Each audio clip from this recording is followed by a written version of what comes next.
ازيكم يا حلوين؟ النهارده هنعمل وصفه حلوه قوي، دلع خالص. هنعمل مقشر الليمون او سكراب الليمون للجسم، هيعجبكم جدا جدا جدا.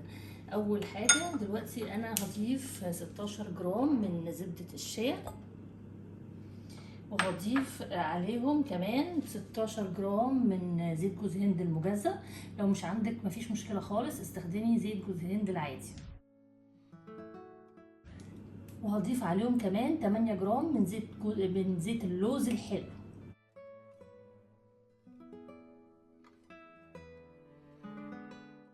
وهاخدهم بقى يا اما على ميه دافيه، يا اما حمام مائي على النار، يا اما في الميكروويف دقيقه واحده يا دوبك بس زبده الشيا تدوب. المهم دوبيها باي طريقه تعجبك. هنا بعد ما زبدة الشيا بتاعتي دابت تماما مع الزيوت، انا هضيف 10 جرام من بذور الخشخاش. بذور الخشخاش انا جبتها طبعا من عند العطار، لو عند اي عطار.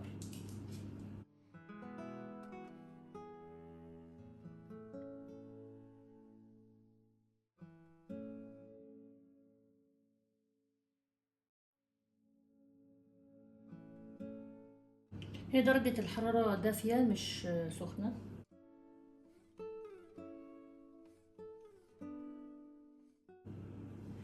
هضيف 2 جرام من الفيتامين اي عشان هو انتي اوكسيدنت، فبيحافظ على الزيوت بتاعتي ومضاد للاكسده.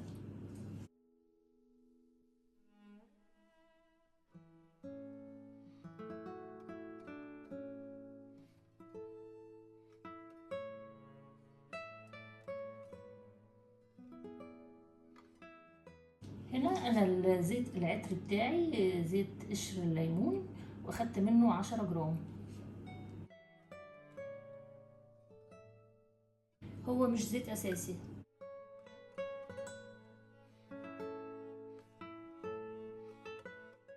هنا انا بضيف 20 جرام من البوليسوربيت 80، علشان هو بيمنع الدبج بتاع الحمام، يعني بيمنع ان البانيو بقى يتوسخ ويبقى كله دهون وكده، وبيربط كله ببعضه.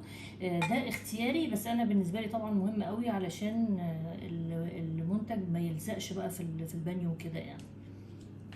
فده زياده فوق الوصفه 20 جرام.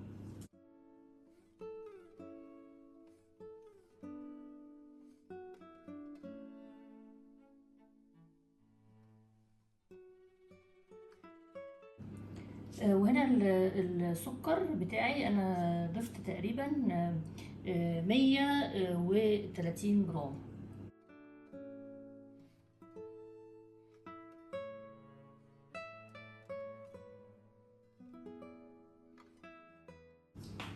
الناس اللي بيحبوا يحطوا الوان في المنتج بتاعهم.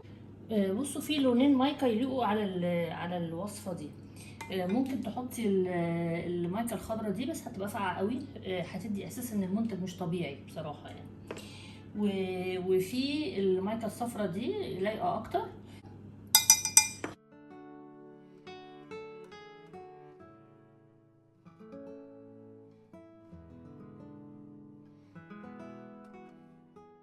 كده بقى طبيعي برضو لسه.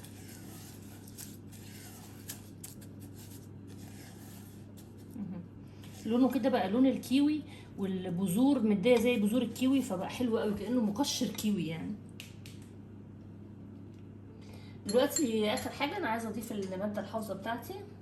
الماده الحافظه بتاعتي جرام واحد فينوكسي ايثانول، وفاصلة 4 من ال WS1 مانع تعفن. هو اي نعم المنتج ده ما فيهوش ميه خالص، بس انا بحط طبعا ان ده منتج هيكون في الحمام، وهستخدمه يعني اثناء الاستحمام او بعد الاستحمام، فهيبقى متعرض للميه، فعشان كده انا بضيف ماده حافظه.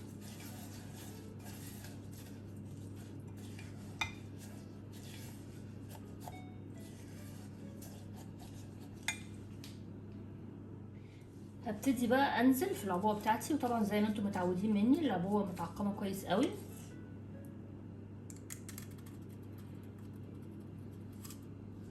انا هنا اشتغلت تقريبا على 200 جرام عشان تبقوا عارفين، يعني اللي عايز يعمل كيلو يضرب في 5.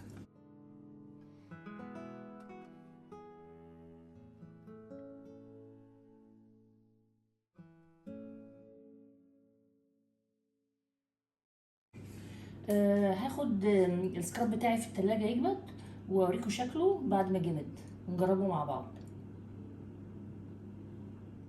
هنا بعد ما سبتها في التلاجة تقريبا ساعة الا ربع او نص ساعة، حاجة كده يعني مش مدة طويلة قوي.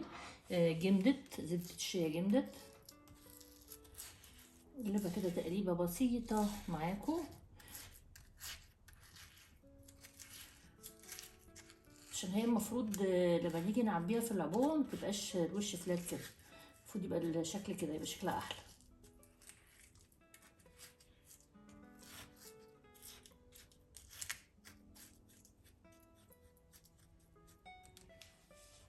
شايفين؟ انا عاجبني جدا اللون مع بذور الشيا، مديني كده احساس انها مقشر كيوي.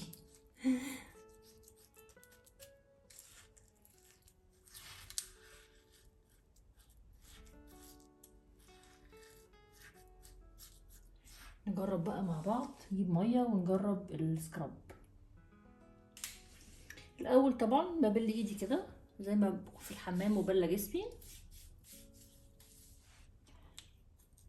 وباخد من السكراب.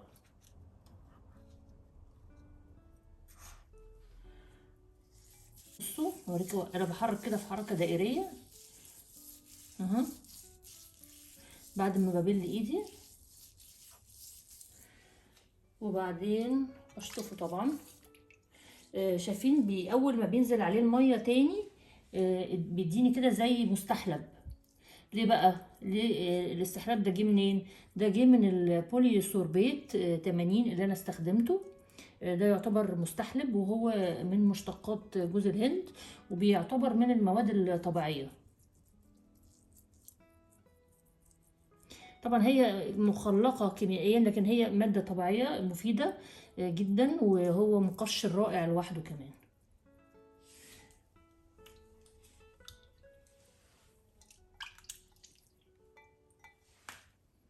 الناس اللي بيسألوني نستخدمه كل قد ايه، انا بصراحة من النوع اللي بستخدم السكراب كل يوم، بس في ناس بتقول 3 مرات في الاسبوع، بس انا ما عنديش مشكله. انا بحب استخدم السكراب بتاعي 3 مرات يعني كل يوم، مش 3 مرات في الاسبوع. وبصوا دي ايدي بعد ما شطفتها، يعني هو بيبيض كمان سنه علشان زيت الليمون والسكرابينج وكده. فجميل جدا جدا جدا، واحب ان انتوا تجربوه.